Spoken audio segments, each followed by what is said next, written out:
So, good morning or good night, depending on where you are in the world, and welcome to another interview of the Shield Dude on a Couch. I'm your host, Hector, and today I'm joined by Xander, and Xander plays guitar and he does some backing vocals with the band Slimelord. And we're here to talk about their debut record, and I'm going to try to say this correctly, Chytridiomycosis Relinquished, which is out on March 8th, this Friday. So first of all, Xander, thank you for joining me on the couch today. How are you over there in England? Indeed, thanks for having me. It's all good over here.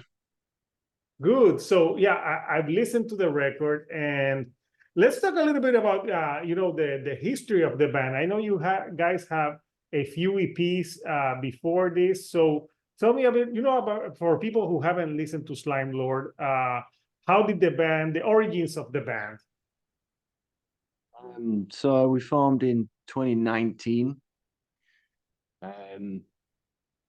Me, Ryan, the drummer, and John, the bassist, we've been in Cryptic Shift for years, and our friend Andy was thinking about like starting a band and that, so we kind of just all chipped in and made a new band together, and that was Slimelord, and it's like swampy death metal.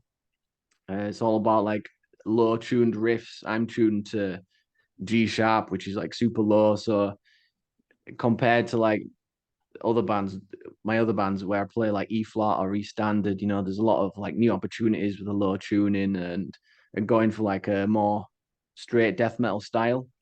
Obviously, like a few years later, we're at the debut album and it's not so like straightforward anymore.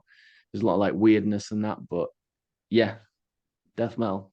Yeah, when I was listening to it, I was reminded a lot of Tomb Mold, like that vibe of like death metal experimentation, because this album has some long tracks, so it goes all over the place. The name Slime Lord, I really like it. I don't know, like where did you get the inspiration for the name? Um, it was just a super cool name. I mean, we're always intending to be like swamp themed, and like Steve Tucker era Morbid Angel, that area after like where the slime lived, just that word kind of encapsulated that low churning, like kind of low groove riff sort of thing. So that's what we, wanted to do from the beginning. Awesome. And I listened to the album, and with the promo, we get a PDF explaining the lyrics.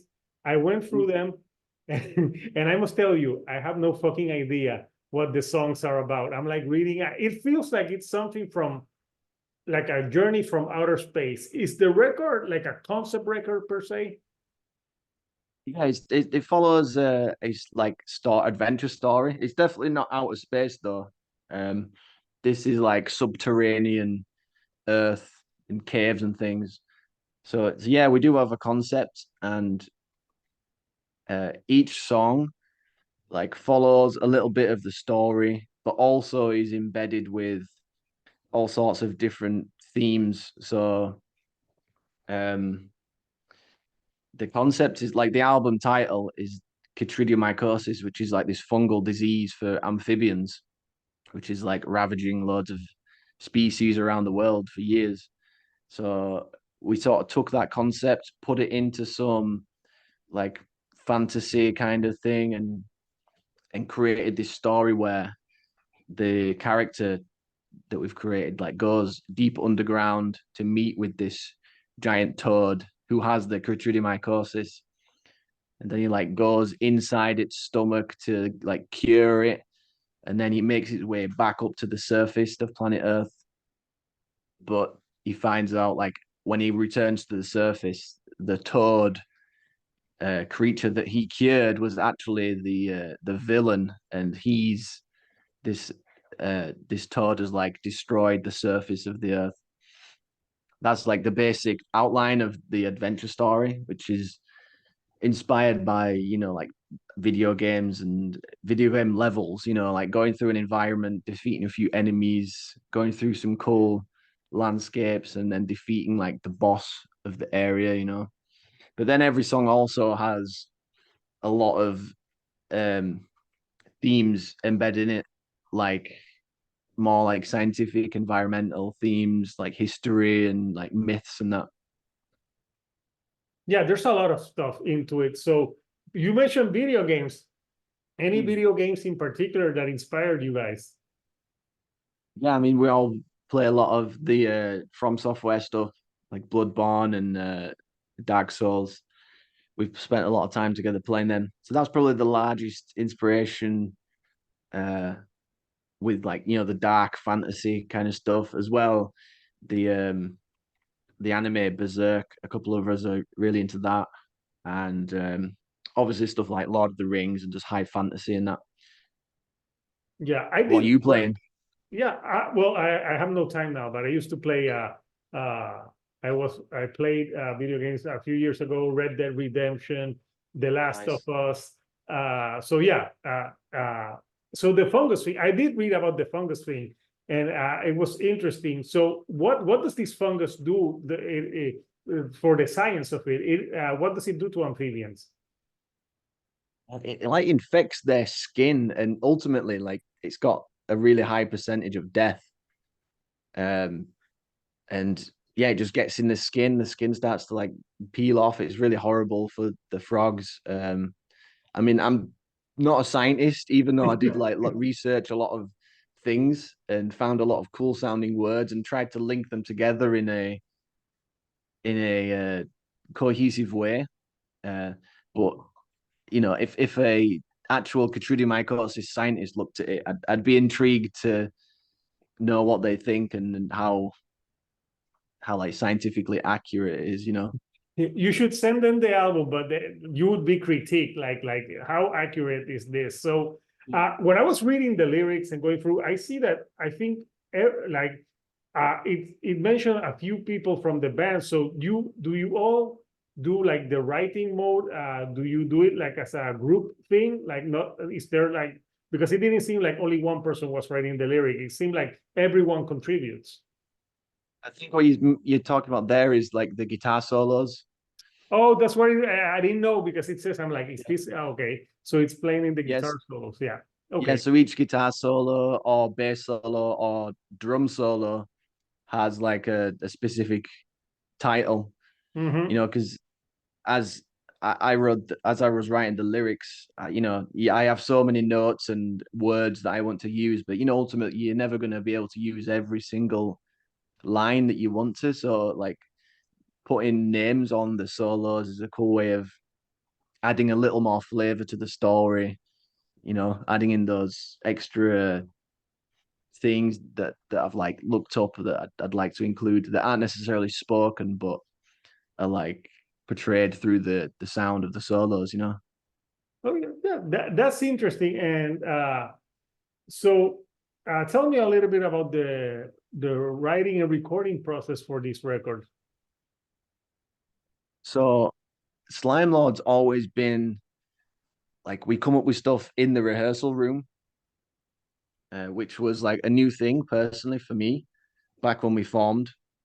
We and all of these songs are all from like 2019, 20 from back then. So like most of these tracks could have easily have appeared on the first like couple of EPs. So we like come up with a riff in the practice room, like someone brings one in, or we just invent one on the spot, and then we just jam for a while. And once we discover a part that we like, maybe there's a couple of sections or riffs that are put together, and we're like, okay, that's cool. We know how to play that. We'll get a like tape recorder and hit record, and then we'll play the bit that we've just come up with. But then we'll just keep going, improvising for like 5, 6 minutes or whatever. And then we press stop on the tape recorder, and if it felt good, then I'll take it home and I'll like transcribe all of the parts and there's the song, really, like Beckoning Bell. Christian, who plays guitar on the album, he wrote like the opening couple of riffs, and then we improvised like all the way to the end of the song. So that was all just a on the spot thing, and then transcribe it and tighten up a couple of like transitions and that. And it's same for most of the songs. Tidal, Slaughter Marsh, that was I wrote most of that myself, and then we like jammed a couple of parts later on. What else was there? Gut Brain Axis, I wrote like the first half, and then the second was all improvised as well. But like Battery of Martial Resurrection's Chamber, I Heroic love that title. Demise, Yeah, that's a cool one. yeah, that they were all like improvised entirely, like years ago, and then we spent a couple of years refining, the structure and that.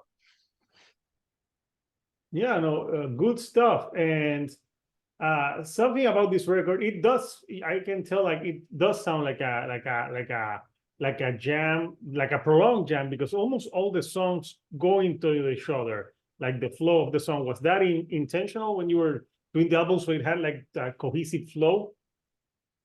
Um, well, when we were like writing them and practicing them, they weren't necessarily in that order. But when we singled out which songs we wanted on the album, then we just placed them where sounded best. Beckoning's first because it kind of has every element of Slime Lord in the one song to open the album, and then every other song is like different in its own way. So I felt Beckoning, putting Beckoning first felt like the right move to introduce, and then the rest is like a new thing every song. But in terms of like flowing into each other, I think that's just down to thinking about the track listing. Um, just felt right. Battery Remorse Resurrections Chamber, that's bang in the middle of the album. And for a while we were thinking of that as an instrumental. And it kind of is half instrumental because the vocals in the first half are like super echoey, like in the distance, reverb in like a Yeah, it does massive sound cave. like you're in a chamber. Yeah, exactly. For the first half of that tune, we were telling the Damien who mixed it just to put it as far as deep as you can in a cave. So and that could because that song is like half instrumental, interlude kind of thing. It's only like 4 minutes. Putting that bang in the center felt like appropriate. And then the album kind of crescendos with Tidal Slaughtermarsh, which is probably the most straightforward song of them all. Yeah, that's the All the most death riffs, metal one. Yeah. yeah, I think so. Yeah, the riffs don't have many like enormous chords. It's all quite chunky, and the riffs have like a real recognizable rhythm to them.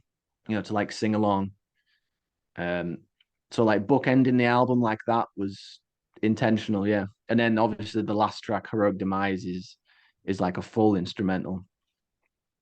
Yeah, no, it's a cool, and I like how you say like it's not enormous chunky riffs. I'm like, to me, I can't play shit. So it would sound, anything you play would sound difficult to me. So every time I talk to musicians, I like to know like what their influences were growing up, like how you got into music. So for you, Sander, like which musicians really got you into playing this style of music?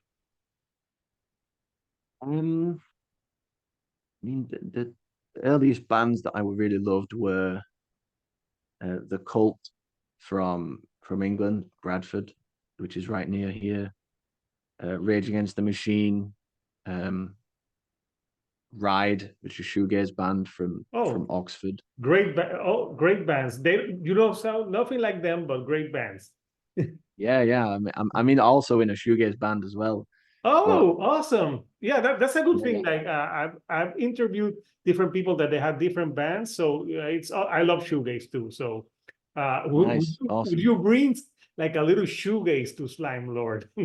Like, Um, I have actually thought of doing a cover of "Leave Them All Behind" by Ride. because it is like a really just spacious groove. And like recently in the last couple of years, whenever that song comes on, the opening track from Going Blank Again, I think, what if this was tuned down to G sharp and had Andy doing death metal vocals over instead? So there might be a possibility. Yeah. You could start a new genre like sludge, doom, gaze. Well, there's already black gaze, so why not? So that's cool. So you were into Ride, Rage Against the Machine, and the Cult, all great bands. So those were the what first inspired you to be a musician. That's cool. Like any album in particular that really got you into music? Hmm. Let me think. I mean, Ride did like two EPs in 89 or 90, but there was like a compilation that put them together. And I think it was called, was it called Smile, I think. But that 8 tracks of the two EPs, I listened to that a lot. That was really important. Um, but I think like for like heavy music, Yeah. that really got me into that was like Megadeth's Endgame 2009. And Oh, that's it's interesting that you mentioned Endgame and not one of like the Rust in Peace or the classic Megadeth album. So it's cool to see yeah, I Endgame. mean Rust in Peace obviously is, the master work, but Endgame I'd I'd probably put as my second or third favorite record. The production's excellent. Like 90% of the songwriting's like excellent, and Chris Broderick on the solos. It's an unreal record, that one. Yeah, Definitely underrated. yeah, I think it's an underrated as well. Yeah, that's a that's a good album to mention. So going back to Slime Lord. So before this, how would you say that from your previous EPs to the debut record, the evolution of the sound of the band? How do you say that you most grown? Well, like I was saying, all the songs on the album, um, most of them were from 2019, from those first few months that we were jamming. The Beckoning Bell, that we begun that in 2021. Gut Brain Axis, that's from 2019. Splayed Mudscape, that was like our second ever rehearsal jam we did. Uh, Resurrection's Chamber, that's 2019. Hissing More 2019. Tidal 2019. Heroic Demise is from 2020. So all of these songs that are on the album still feel like they're like rooted in In the EP the sounds? Yeah. the reason why we started this band, and the same feeling that we got when we were jamming 4 years ago, you know. And I mentioned that any of these songs could have been on those, they could have been on Moss Contamination or Delta Death Sirens or Insurmountable Peril, really. But it was just down to like what song, which of like the rehearsal recordings we picked to work on during that time. So with the album, the production and presentation of these songs, that even though they were a few years old, that was like really important, giving it the right mix, the like highest level of performance, and then layering it with all of these elements. Like the album has a load of field recordings. It's got Yeah, you like a can hear couple of like layers. some noises in some parts, like something's happening. Yeah. Yeah, there's a lot of them on the record, and like layering with clean guitars and then like guitar effects pedal stuff. So the like arrangement and composition, we just went deeper on for the album. Like for example, Loretta's Bane from Moss Contamination, in another dimension, we didn't work on that song, and it's on Chytridiomycosis Relinquished. So every song, potentially could have been on this album, I think. And it was just all down to going deeper into the composition and the arrangement, and just making the song like as tight as possible. while still making it Slimelord. No, it has the distinctive sound. So for everyone, these songs will be new, but for you, they're 4 years old, almost 5 years old, and Yeah. so yeah. So are you guys like? Do you already have like material for an upcoming release, or is it too soon yet? Yeah, we have the next album will probably be the same. We have maybe up to 20 different rehearsal Wow. like riff jams recordings to like work on. So I have in my mind which ones that I'd like to be on the next album. Um, there's maybe only two or three that are from as early as 2019, but there's a lot that are like 2020, 2021, like jams that I have recordings of that are basically full songs. Um, there's one song that we nicknamed the Squealer because it starts with this riff that's just got a pinch harmonic and it like repeats and it becomes this like hypnotic thing. And that track was almost on the album, The but because squealer. we wanted to keep it on, like just one vinyl disc rather than having like a double disc vinyl, Oh that yeah, would it's have more took the expensive. runtime over. So we cut that one. So that one will definitely be on the next album. And yeah, so song wise, there's all the materials there to work on, and similarly for like lyrics and story ideas and artworks, I've got a lot of ideas for that as well. It might be a continuation of the adventure. I don't know yet. Well, I think there could be uh, the continuation of the character in the underground depths. It sounds like interesting. It's not. I'm telling you, I was reading the lyrics and I'm like, yeah, this is strange. I wonder what's it about. But this album, like, I think it should be heard with low lights and some trippy lights. Reading the lyrics and probably smoking something.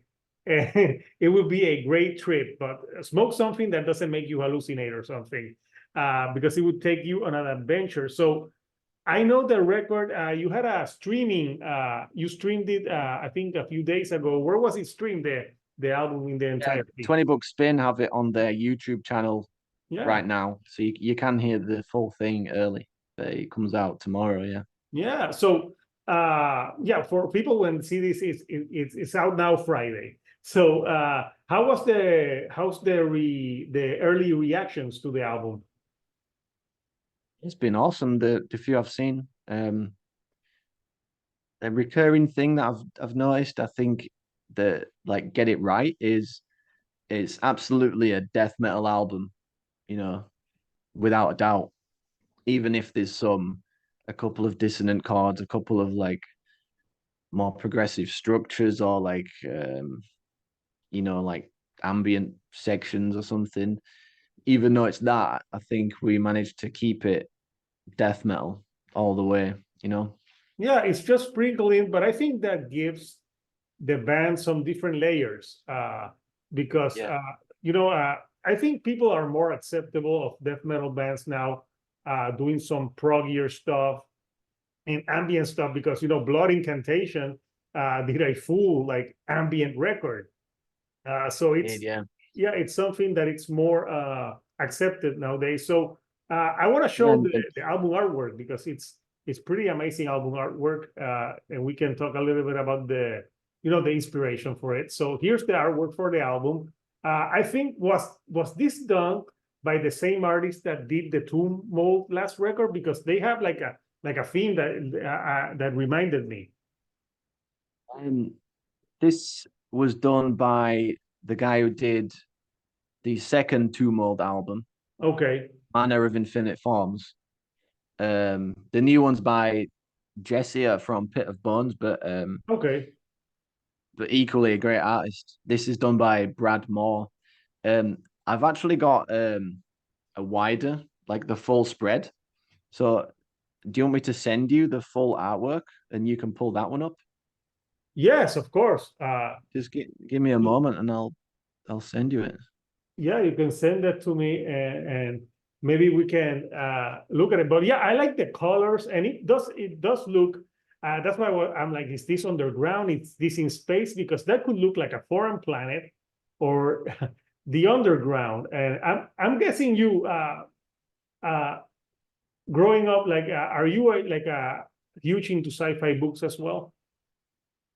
Yeah, I mean, three of us playing Cryptic Shift, so we're absolute sci-fi nerds for sure. But the record is the Slime Lord record is intended to be like a cavern inside a like amphibian deity. So he's inside, like inside his stomach and his intestines. This is what it looks like. Yeah, I don't think you would want to be there. So yeah, I can't wait to No. like check the whole artwork out so I can if you let me show it, I can show it for the people. Yeah, can We'll I like send you a message on the Yeah, Zoom? Yeah, chat. of, of course. There you go. See if you can open that. Yeah. I'll try to see if I can use this. So tell me a little bit more about the artwork while I'm pulling while I get ready to show it. Yes, it was mostly inspired by old like 60s movie film posters like Sinbad and the Seventh Voyage, like Jason and the Argonauts. You know, all those. What's the other one? Mysterious Island, Fantastic Voyage. And if you look at those covers, they have um Here like it is. multiple. So we can talk about it in full.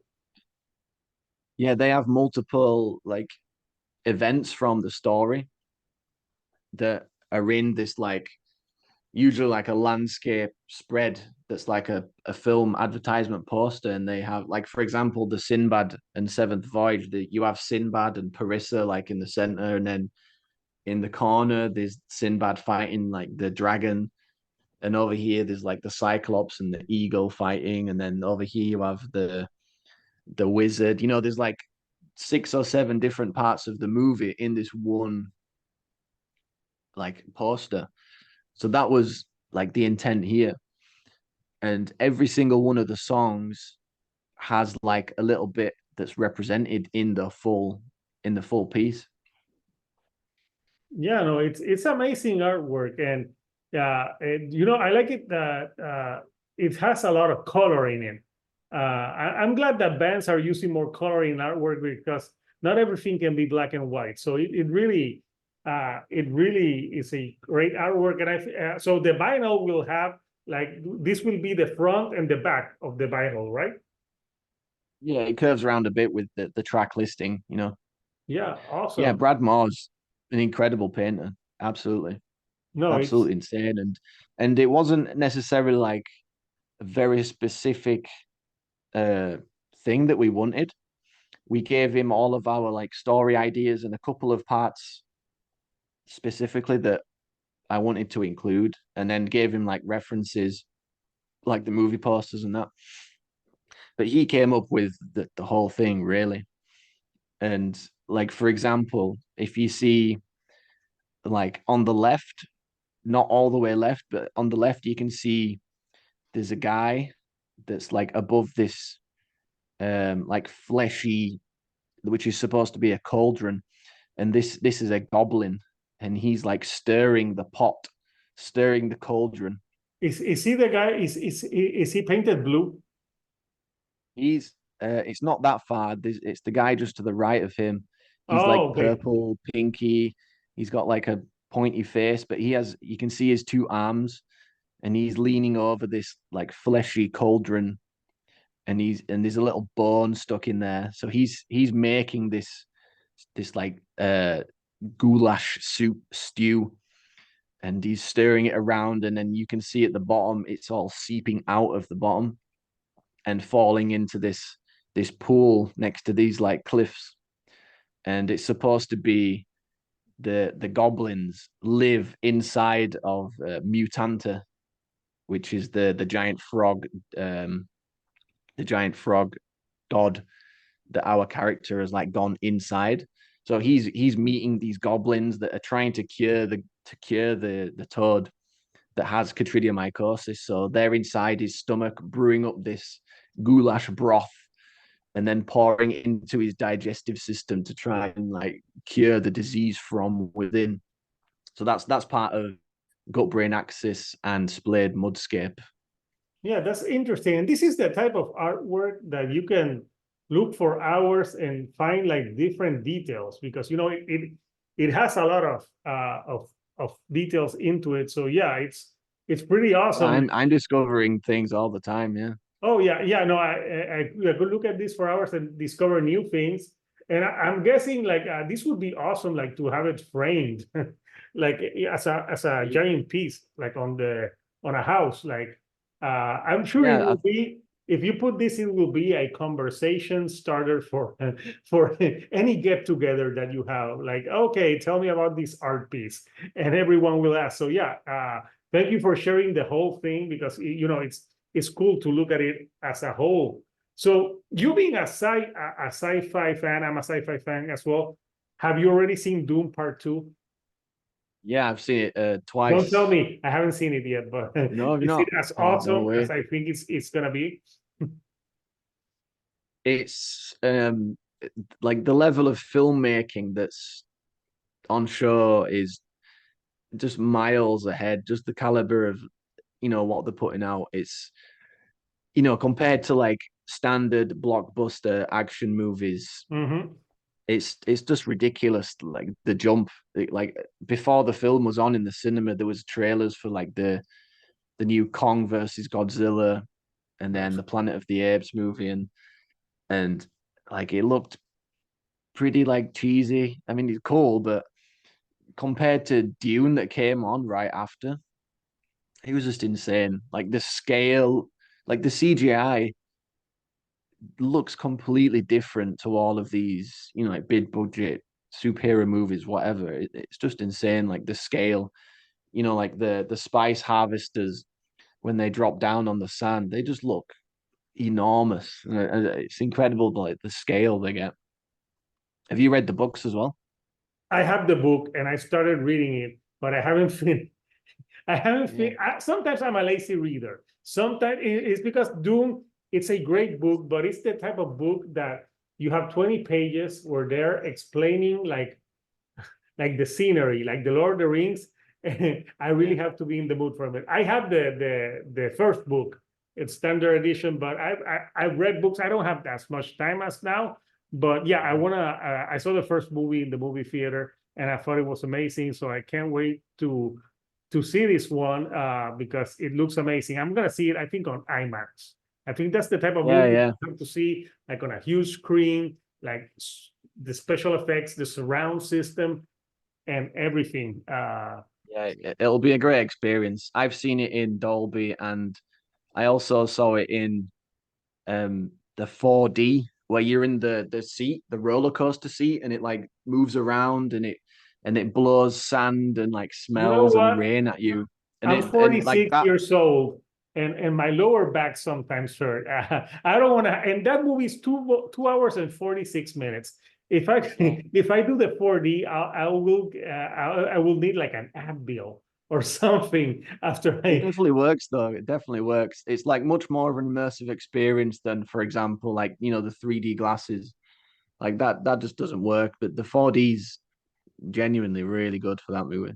Yeah, because you feel like you're in that planet and feeling the sand. So yeah, I'll go see. I'll see it in a week, but I can't wait to see it because I don't go to the movies much, but that's like a movie that you have to go see at the movies. So Yeah, so definitely. Yeah. And so. and with Dune being like a lot about ecology and Mhm. like the planet with its own ecosystem and all the how the Fremen are so intertwined with their environment, like definitely lends itself to a lot of the Slime Lord themes as well. Yeah, like well, a lot of people. When I was growing up, I didn't know Dune at first, so I was a Star Wars fan. But then I realized that Star Wars took a lot of their mythology from Dune. And the thing is, I grew up in the 80s, and the Doom movie from the 80s sucks. It's really bad, yeah. So that when you have, I know that they had Sting doing the character that's gonna be in this movie. That I read that the guy who does that part, I can't remember the name of the character now. That Sting did the version. Sting was like all over the top, and nothing against Sting, but he's a great singer, but a shitty actor. And Oh yeah, I remember I read the book. It took me like 3 tries as well. I got like quarter way in and gave up. But I read the book completely in like 2015, and then I saw the 1984 movie straight after, and I was just really offended. It's horrible. it's horrible. The Plus, guy who plays Fade Router in the new ones, way better. Yeah, yeah, I've heard that they're comparing him like it's one of the best on-screen villains in a long time. And also the main character on the original one, he was way too old. He's supposed I to be agree. Yeah, a teenager, and dude, you're like 30 years old. Like, so yeah, no, the original movie, it's just crap. And I remember when they said that they were gonna remake it, the first thing I thought is like, yeah, that's the only one time that I would say, yeah, a remake is much needed, because there's some movies that they say, let's remake. I'm like, why? The originals are better, but in this case, it was very much warranted. So now what can we expect now from Slime Lord, that the album is going to be released? Are you going to be playing some shows soon?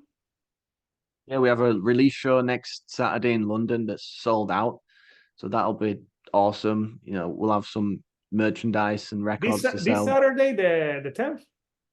No, the 16th Oh, next Saturday. So that'll be cool.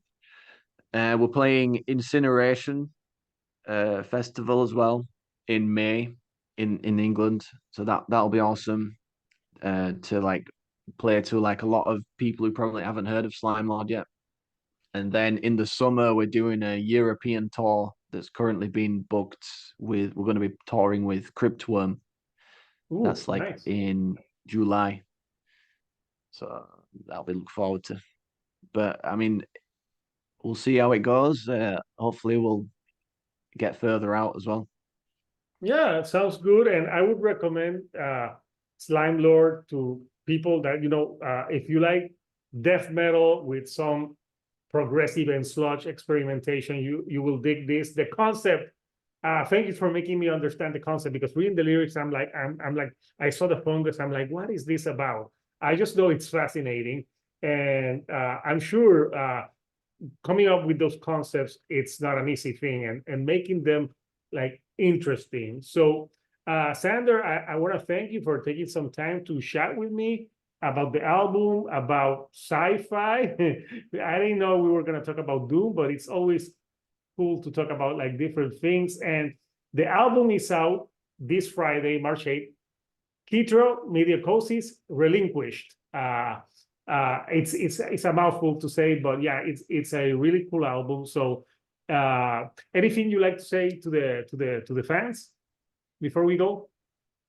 Well, just thank you, Hector, and thanks to everyone who's listened so far. And yeah, go check it out if you like death metal with a little weirdness. It's always, there's always room for some weird. So, Xander, I'll see you. Thank you for joining me on the couch virtually. It was a pleasure having you here. So, people, until next time, this is Hector, the Shield Dude on a couch, and I'll see you all right here on the couch. Thank you and goodbye.